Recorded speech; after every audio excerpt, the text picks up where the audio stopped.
अस्सलाम वालेकुम and welcome back. कैसे हैं जी आप सब? आई होप आप सब बिल्कुल ठीक ठाक और खैरियत से होंगे। तो जी आज का ब्लॉग ना मैं क्लीनिंग से स्टार्ट कर रही हूँ। यहाँ पर मैं आई हुई थी टेरेस पे। टेरेस आज वॉश कर रही थी क्योंकि इस कदर टेरेस जो है ना गंदा हो जाता है।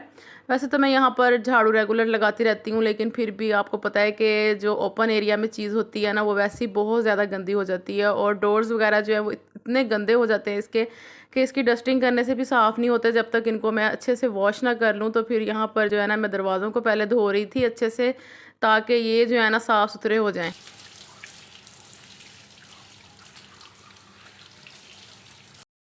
अच्छा, सुबह के टाइम ना क्लीनिंग का अपना ही मज़ा है। अगर आप सुबह में उठकर अपने घर के काम शाम कर लेते हैं तो इससे बड़ी बात और कोई हो ही नहीं सकती। यानी कि सुबह के टाइम अगर आप अपने कामों को भरपूर तरीके से सरअंजाम दे दें तो आपको जो है ना सारा दिन आपका माइंड भी रिलैक्स और दिल को जो है वो एक बड़ा अच्छा सा सुकून फ़ील होता है कि मेरे जो काम है ना कंप्लीट हो गए हैं, यानी कि सुबह के टाइम ही।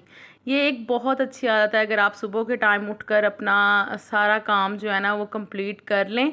और सुबह का टाइम एक ऐसा टाइम होता है कि इंसान में जो है ना बहुत ज़्यादा फ्रेशनेस आई होती है। उसके बाद सारा दिन काम करने के साथ साथ आपको थकावट फील होती रहती है, लेकिन सुबह के टाइम में ना आप में बहुत ज़्यादा फ्रेशनेस होती है। आप जितना भी हो सके ना अपने घर के काम कर लिया करें जो कि पेंडिंग हों। इसके अलावा बाकी रेगुलर काम तो जो है ना हर घर में करने ही होते हैं। तो मुझे जो है ना सुबह के टाइम का माहौल बड़ा बड़ा अच्छा लगता है। ठंडी ठंडी हवा और बड़ा पुरसुकून माहौल होता है, तो बड़ी फ्रेशनेस महसूस होती है। और इसके साथ साथ मेरा जो है ना काम करने को बहुत ज़्यादा दिल करता है कि जितना हो सके मैं काम कर लूँ। और मेरे बच्चे जो हैं वो अभी छोटे हैं, यानी कि छोटी एज है अभी बच्चों की। तो उनके आने से पहले पहले मेरी कोशिश होती है कि मैं सारे काम जो है ना कंप्लीट करके रखूँ, क्योंकि उनके आने के बाद मुझे बहुत ज़्यादा मुश्किल होती है काम करने में। बड़ा ही यानी कि ना समझ लें कि मेरा काम फिर लंबा ही होता चला जाता है। अगर मैं अपना काम लटका के रखूं और बच्चों के आने पर करूं तो फिर बड़ा ही मुझे जो है ना नुकसान हो जाता है। इसलिए मेरी कोशिश होती है कि सुबह के टाइम उनकी गैर मौजूदगी में ना मैं सारे काम कर लूं। अच्छा, यहाँ पर ना टेरेस इतना ज़्यादा कोई आज गंदा हो गया था क्योंकि यहाँ पर जो है ना एक तो ओपन एरिया और दूसरा परिंदे आते हैं ना, और यहाँ पर आके बैठकर इतने ज़्यादा जो है ना यहाँ पर डस्ट हो जाती है कि बस रगड़ रगड़ कर आज जो है ना मैंने टेरेस को वॉश किया है अपने। और बस टेरेस जो है वो मैंने धो लिया था और यहाँ पर मैं बस वाइपर लगा रही थी ताकि पानी जो है इसका ड्राई हो जाए।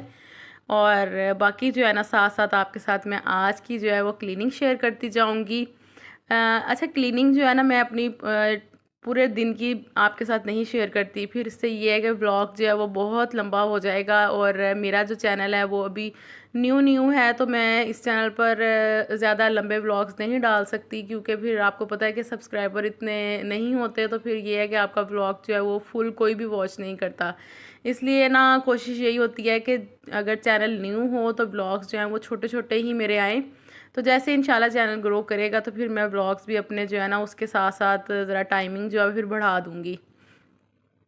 बस आज ही डस्टिंग हो रही है घर की। आज सारी मुझे डस्टिंग करनी थी। ये टेबल भी जो है बहुत ज़्यादा गंदी हो रही है। और मुल्तान में पता नहीं ख़ास तौर पर मुझे लगता है कि ना कोई मिट्टी ज़्यादा ही पाई जाती है, जिससे हर वक्त जो है ना घर में डस्ट ही रहती है।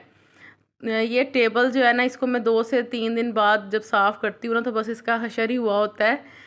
इतनी यानी कि आप समझ लें कि इस कदर यहाँ पर डस्ट होती है। और जब कभी थोड़ी थोड़ी हवा भी चलनी स्टार्ट होती है ना तो मैं इतना डर जाती हूँ, मैं फ़ौरन से सारी विंडोज़ जो है ना बंद कर देती हूँ। मैं कहती हूँ कि कहीं ये आंधी ही ना हो, कोई पता नहीं होता यहाँ पर ना हवा भी चलती है तो उससे भी इतनी ज़्यादा मिट्टी जो है ना वो अंदर आना शुरू हो जाती है। तो बस मुझे ना आंधी से बड़ा डर लगता है कि ये आएगी तो फिर बस काम जो है ना फिर मेरे लंबे होते चले जाने हैं। अच्छा, तो मैं आपको यहाँ पर ये भी बता दूँ कि कामों को जो है ना हमेशा दिल लगाकर और इंजॉय करके करना चाहिए। कभी भी काम को जो है ना सर पे सवार ना करें। इससे ये है कि आपको एक तो थकावट बहुत ज़्यादा फील होगी। अगर आप बगैर जो है ना कामों को दिल लगाए बगैर काम करेंगे तो एक तो आपको थकावट भी बहुत ज़्यादा होगी, दूसरा ये है कि आपके काम में नीटनेस भी कभी नहीं आएगी।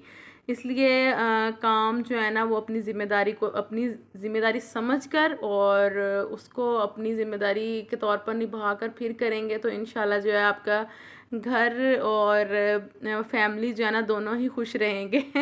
और घर इस लिहाज से खुश रहेगा कि वो जब आपको नीट नज़र आएगा तो फिर समझे कि वो घर भी जो है ना आपसे खुश है। तो खैर यहाँ पर बच्चे आ गए थे स्कूल से और मैं बच्चों के लिए ना यहाँ पर जापानी फल जो है वो काट कर दे रही थी। मैंने फ्रिज में ठंडा करके रखा हुआ था तो बच्चों को सर्व किया है और बनाने लगी हूँ दोपहर का खाना। अच्छा, आज दोपहर के खाने में ना मैं बना रही थी चनों वाला पुलाव, सफ़ेद चने का पुलाव मुझे बहुत अच्छा लगता है। तो यहाँ पर मैंने चने जो है ना वो बॉयल कर लिए थे, रात भर भिगो के रखे हुए थे। तो अब मैंने बॉयल किए हैं और साथ में जी प्याज ब्राउन किया, इसमें मैंने खूब सारे टमाटर डाल दिए हैं, हरी मिर्चें मैंने इसमें डाल दी हैं और साथ में स्पाइसेस एज़ यूजुअल जो चना पुलाव में यूज़ होते हैं वही मैं डालती हूँ सारे। तो सारे स्पाइसेस डाल दिए, अदरक लहसुन का पेस्ट और ये खड़े मसाले जो है वो भी सारे डालने के बाद बस मैं सारे मसालों की ना अच्छे से भुनाई कर लूँगी। अच्छा, मैं मसाले को ना इतना अच्छा भूनती हूँ कि बिल्कुल यकजान हो जाते हैं और जब भी पुलाव वगैरह बनाएं या बिरयानी बनाएं तो फिर खड़े खड़े नहीं फील होते, यानी कि प्याज या टमाटर जो है वो फिर खड़ा खड़ा नहीं रहता। अच्छा, यहाँ पर मैंने दही डालकर ना अच्छे से पहले सारे मसाले की ना भुनाई कर ली है। उसके बाद जो मैंने चने बॉयल किए हुए थे वो मैं इसमें डाल दूँगी और चने डालने के बाद फिर बस जो जिस पानी में मैंने चने बॉयल किए थे वही पानी जो है वो मैं इसमें इस्तेमाल कर रही हूँ। तो बस उसके बाद मैं ना चावल डाल दूँगी और साथ में मैं बस इसको दम लगा दूँगी। और आज जुमे का दिन था और बहुत ज़्यादा काम थे जुमे के दिन। तो ना मेरी कोशिश यही होती है कि जुमे वाले दिन जितने मेरे काम कम हो सकें उतने ही मैं करूँ, क्योंकि मेरे पास टाइम जो ज़रा शॉर्ट होता है जुमे को। तो बस कोशिश यही होती है कि कम कम जो है ना वो काम रखूँ जुमे वाले दिन, बाकी जो है ना डेज़ में मैं फिर अपने काम जो है वो यानी कि कोई ना कोई पेंडिंग काम कर ही लेती हूँ सुबह के टाइम में। तो खैर अभी जो है मैं फिर दोपहर का खाना बनाऊंगी, साथ में मैं शावर लूँगी, नहाऊंगी और नमाज़ वगैरह पढ़ूंगी। तो चावलों को यहाँ पर जी मैंने रख दिया है और साथ में जी दही भल्ले बाज़ार से मंगवाए हुए थे। अच्छा, मैं आपको ये भी बता दूँ कि हमने रात के ही मंगवाए हुए हैं लेकिन खाए नहीं, ऐसे ही पड़े हुए थे फ्रिज में, रात को मेरे हस्बैंड लेकर आए थे। तो फिर मैंने कहा अब चावल बनाए हैं, चलो साथ में दही भल्ले भी बना लेती हूँ। तो बस जी यहाँ पर दही भल्लों को जो है ना मैं सारा तैयार कर रही थी और हमारे यहाँ ना इस तरह ही मिलते हैं दही भल्ले, ये बूंदी और सारा कुछ चीज़ें जो है अलग-अलग देते हैं, दही अलग देते हैं, बस घर लाकर जो है ना हमें खुद ही बनाने पड़ते हैं। तो खैर यहाँ पर जी चावल जो है वो रेडी हो चुके हैं और आपको इसकी फ़ाइनल लुक भी दिखा देती हूँ। चनों वाला पुलाव बड़ा मज़े का बन चुका है और आपसे जी मुलाकात होगी अब मेरी नेक्स्ट वीडियो में। और मुझे ज़रूर बताइएगा कमेंट सेक्शन में वीडियो कैसी लगी आपको। मिलूँगी नेक्स्ट वीडियो में। अल्लाह हाफ़िज़।